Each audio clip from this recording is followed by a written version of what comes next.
అదే RTV app వార్తల్ని క్షణాల్లో చదివే అవకాశం ఉంటుంది. ఒక న్యూస్ పేపర్, ఒక టెలివిజన్ ఛానల్ మీ చేతుల్లో ఎప్పుడూ ఉంటాయి. విజయనగరం విశాఖపట్నం మార్గ మధ్యలో టోల్ గేట్ అయితే గత 2 నెలల కిందట దీన్ని అయితే ఏర్పాటు చేయడం జరిగింది. ఈ నేపథ్యంలో ఈ టోల్ గేట్ని ఎత్తివేయాలంటూ ప్రజా సంఘాలు అయితే మాత్రం ఉవ్వెత్తున ఎగసిపడుతూ ఈ రోజు అయితే మహాధర్నాకి అయితే పూనుకోవడం అయితే జరిగింది. అయితే మనతో పాటు ఈ ప్రజా సంఘ నాయకులు అయితే ఉన్నారో వాళ్ళని మరిన్ని వివరాలు తెలుసుకునే ప్రయత్నం చేద్దాం. అసలు చెప్పండి, ఈ టోల్ గేట్ వల్ల ఇబ్బందులు ఏంటి, అసలు ఏం జరుగుతుంది? విజయనగరం విశాఖపట్నం జిల్లా మధ్యలో అంటే ప్రధాన రోడ్డు మధ్యలో జొన్నాడ దగ్గర ఒక అక్రమంగా అన్యాయంగా అవసరం లేని చోట ఒక టోల్గేట్ కట్టారు. ఇది ఒరిజినల్గా కట్టాల్సింది చెల్లూరు దగ్గర కట్టిన తర్వాత బైపాస్ రోడ్డు ఎవరైతే వెహికల్స్ వెళ్తాయో వాళ్ళ దగ్గర నుంచి డబ్బులు కలెక్ట్ చేసుకుంటారు. కానీ ఇక్కడ రోడ్డు మీద డబ్బులు వస్తాయని చాలా దారుణంగా ఇక్కడ టోల్గేట్ కట్టారు. దీన్ని వ్యతిరేకిస్తూ విజయనగరం జిల్లా పౌరవేదిక అధ్యక్షుడిగా రాజకీయాలకు వ్యతిరేకంగా పార్టీలకు అతీతంగా ఎవరో కండువాలు జెండాలు పట్టుకోకుండా ప్రజా సంఘాలన్నీ రమ్మన్నా వచ్చారు. ముఖ్యంగా మా మహాధర్నాకి 2 ఎమ్మెల్సీలు, 1 ఎమ్మెల్యే సంపూర్ణ మద్దతు ప్రకటించారు. అందులో విజయనగరం శాసనసభ్యురాలు మనకి అతిథి గజపతిరాజు గారు పెద్ద ఎత్తున వచ్చి ఆ మద్దతును తెలియజేశారు. వారికి ధన్యవాదాలు తెలియజేస్తున్నాను. ఇది చాలా అన్యాయం, అక్రమం. ఇప్పటికే కొండపల్లి శ్రీనివాస గారు మంత్రి గారు కేంద్ర ప్రభుత్వానికి లేఖ రాశారు. ఆ లేఖ పైన ఇంకా పూర్తిగా ఏ రకమైనటువంటి ఇంకా రిప్లై రాలేదు. ఈ పరిస్థితిలో మేము ఈ టోల్గేట్ని తీసేయాలని కోరుకుంటున్నాం. ఈ టోల్గేట్ని తీయకపోతే ఇక్కడ స్థానిక ఉన్నటువంటి ప్రజలు చాలా ఇబ్బంది పడతారు. ముఖ్యంగా డెంకాడ, పోస్పాటరేగా, భోగాపురం నేతలంతా ఇక్కడికి వచ్చారు. వాళ్ళందరినీ కూడా కోరుతున్నాను, ఇది పెద్ద ప్రజా ఉద్యమం కావాలి. టోల్గేట్ ఇక్కడ నుంచి తొలగిపోవాలన్నది విజయనగరం జిల్లా పౌరవేదిక అధ్యక్షుడిగా నేను కోరుకుంటున్నాను. అయితే మనతో పాటు ఇంకైతే ఇక్కడ లోకల్గా ఉన్న నాయకులు కూడా ఉన్నారు. చెప్పండి, అసలు మీ యొక్క మీ ధ్యేయం ఏంటి? ఈరోజు ఎందుకు ఇది లేపేయాలనుకుంటున్నారు? ఇది విశాఖపట్నం జిల్లా బోడమెట్లపాలెం పంచాయతీ. ఇక్కడ బోర్డు పెట్టింది జొన్నాడ అని బోర్డు పెట్టారు. అది విజయనగరం జిల్లా డెంకడ మండలం. ఇది ఇక్కడే డిఫరెన్స్ కనిపిస్తుంది. 5 సంవత్సరాల క్రితం చేసినటువంటి రోడ్డు ఇది 4 రోడ్స్. మరి 5 సంవత్సరాల తర్వాత 4 రోడ్స్లోని టోల్ గేట్ పెట్టడం అనేటువంటిది నిబంధనలకు వ్యతిరేకం. ఇది టోల్ గేట్ సెంట్రల్ గవర్నమెంట్ పెట్టేటప్పుడు 6 రోడ్స్ ఉండాలా.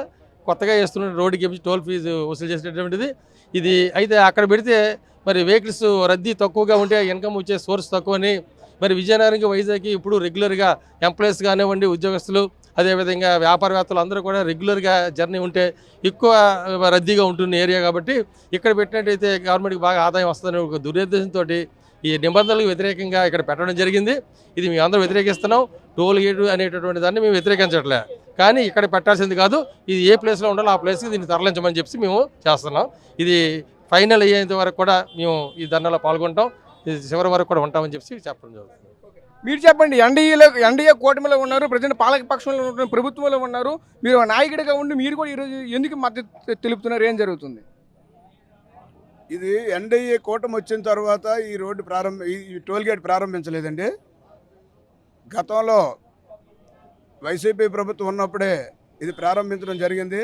నాకు తెలిసినంత వరకు కూడా ఏదైతే ఈ ఎన్హెచ్ ఉందో, ఈ నేషనల్ హైవేని వీళ్ళు ఏదో మభ్యపెట్టి మోసం చేసి ఈ ప్రపోజల్ ఏదో పంపించినట్టు అనిపిస్తుంది. ఎందుకంటే కొత్తగా తయారైన రోడ్డు చెల్లూరు దగ్గర నుంచి బైపాస్ రోడ్డు వేయడం జరిగింది.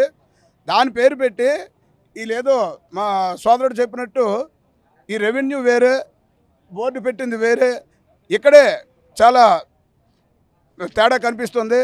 కాబట్టి దీన్ని ఎక్కడో పెట్టవలసిన దాన్ని ఇది మాయ చేసి మబ్బు పెట్టి వీళ్ళేదో పర్మిషన్ తెచ్చుకున్నట్టు అనిపిస్తుంది. కారణం ఏంటంటే మరి కొత్తగా వేసిన రోడ్డుకి కొన్నాళ్ళ వరకు రద్దీ ఉండదు. ఆ రద్దీ ఉండకపోతే వాళ్ళకి రాబడి తక్కువ వస్తుంది. కాబట్టి ఇదైతే మొత్తం అటు వెళ్ళేవారు ఇటు వెళ్ళేవారు అందరికీ కూడా ఇక్కడ రుసుము ఇస్తారు. కాబట్టి వసూళ్ళు ఎక్కువ చేసుకోవచ్చు అనే ఉద్దేశంతో తప్పుదారిలో ఇది ఇక్కడ పెట్టడం జరిగింది. కాబట్టి ఇది ఎవరూ కూడా దీన్ని అంగీకరించలేదు. పార్టీలకు అతీతంగా దీన్ని వ్యతిరేకిస్తున్నారు. ప్రజలు చాలా ఇబ్బంది పడుతున్నారు. కాబట్టి ఈరోజు మహాధర్నా చేసాం. దీన్ని స్పందించి దీన్ని ఇక్కడి నుంచి టోల్గేట్ ఎత్తివేస్తే పర్వాలేదు, లేదంటే ఈ మహా ఉద్యమం స్టార్ట్ అవుతుంది ఇక్కడ.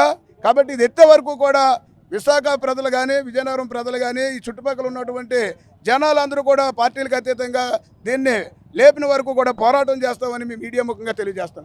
మీరు చెప్పండి, ప్రజా సంఘాల తరపున మీరు నాయకులుగా ఉన్నారు. మీరు ఈరోజు ఈ టోల్ గేట్ తరపున ఏ విధంగా పోరాటం చేస్తారు? ఈ టోల్ గేటు పోరాటం అంటే మన జూలై 1ని బాబ్జీ గారు చేశారు. తర్వాత అప్పటి నుంచి కూడా మేము కూడా మన ఎంపీ గారికి, తర్వాత రామ్మోహన్ నాయుడు గారికి, అలాగనే పెద్దలందరికీ కూడా దీని మీద రిప్రజెంటేషన్ ఇవ్వడం జరుగుతుంది. ఎందుకంటే నూతనంగా నిర్మాణం చేసినటువంటి రోడ్డుకి టోల్ ప్లాజా వసూలు చేస్తారు, కానీ ఎప్పుడో నిర్మాణం చేసినటువంటి రోడ్డుకి వసూలు చేయడం అనేది చట్ట వ్యతిరేకం. తర్వాత ఏంటంటే ఈ నేషనల్ హైవేలో రోడ్డు నిబంధనలు కూడా ఉన్నాయి. ఈ టోల్ ప్లాజా పెట్టాలంటే ఎప్పుడైనా ఒక రోడ్డు అధునాతనమైన సదుపాయాలతోటి రోడ్డు నిర్మాణం చేసిన తర్వాత మెయింటెనెన్స్ కోసం మళ్ళీ గవర్నమెంట్లు శాంక్షన్ చేయకుండా ఈ టోల్ ప్లాజా వచ్చిన డబ్బులతోటే మెయింటెనెన్స్ చేయడం కోసం ఈ టోల్ ప్లాజా అనేది వసూలు చేస్తారు. కానీ ఈ రోడ్డు అయితే ఎప్పుడో మేము చిన్నప్పటి నుంచి ఉంది ఈ రోడ్డు ఉంటే వీళ్ళు అక్కడ సర్వే చేసుకున్నారు. అక్కడ చెల్లూరు నుంచి గొట్లం వెళ్ళే రోడ్లో సర్వే చేసుకుంటే వాళ్ళకి రోజుకు 30,000 25,000 కూడా వచ్చే పరిస్థితి లేదు. ఇక్కడైతే హెచ్చుగా మొత్తం డబ్బులు వస్తాయి కాబట్టి ఇక్కడ చేస్తే బాగుంటుందని ఆలోచించి ఈవేళ ఈ టెండర్ వేశారు. ఈ 3 నెలల టెండర్లో కూడా రోజుకి 3,85,000 రూపాయలకి వీళ్ళు టెండర్ ఇస్తే ఈవేళ 12 నుంచి 15 లక్షల రూపాయలు వసూలు వస్తుంది. కాబట్టి ఏంటంటే ఈ టోల్ గేట్ రద్దు చేసేంత వరకు కూడా మేము అందరం కూడా మన ఐక్య పోరాట వెనకాతలు ఉంటామని చెప్పి మీ మూలంగా చెప్తున్నాం. ఒకటే చెప్తున్నారు, ప్రజా సంఘ నాయకులు అయితే మాత్రం ఒకటే చెప్తున్నారు. ప్రధానంగా మేమైతే ఇక్కడికి వచ్చినటువంటి నాయకులంతా కూడా ఏదైతే పార్టీలకు అతీతంగా అయితే మాత్రం ఈరోజు ఏదైతే టోల్ గేట్ ఉందో టోల్ గేట్ని ఎత్తివేయడానికి అయితే మాత్రం మా ఉద్యమాన్ని ఈ రోజుతో ఆపము, ఎక్కడిగా కాకుండా మరింత ఉద్రిక్తత చేస్తామని చెప్తున్న పరిస్థితి కనిపిస్తుంది. అదేవిధంగా ఏదైతే ఈ టోల్ గేట్ ఏర్పాటు చేసినటువంటి ఈ రోడ్డు మార్గం ఉంది, ఈ రోడ్డు అయితే మాత్రం ఇప్పుడు వేసింది కాదు, ఎన్నో ఏళ్ల క్రిందట అయితే వేసింది. దీన్ని అయితే మాత్రం ఒక ప్రజల నుంచి అయితే మాత్రం సొమ్ముని కబ్జా చేయడం ఒక ఆలోచనతో మాత్రం ఇటువంటి టోల్ గేట్లు అయితే మాత్రం ఏర్పాటు చేశారని ఈ నాయకులు మాత్రం చెప్తున్న పరిస్థితి మాకు కనిపిస్తుంది. కెమెరా పర్సన్ నాయుడుతో రాజేష్, RTV విజయనగరం నుంచి. మరిన్ని వీడియోస్ కోసం ఛానల్ ని సబ్స్క్రైబ్ చేయండి, లేటెస్ట్ అప్డేట్స్ కోసం వాట్సాప్ ఛానల్ ని ఫాలో చేయండి అండ్ లింక్ డిస్క్రిప్షన్ లో ఉంది.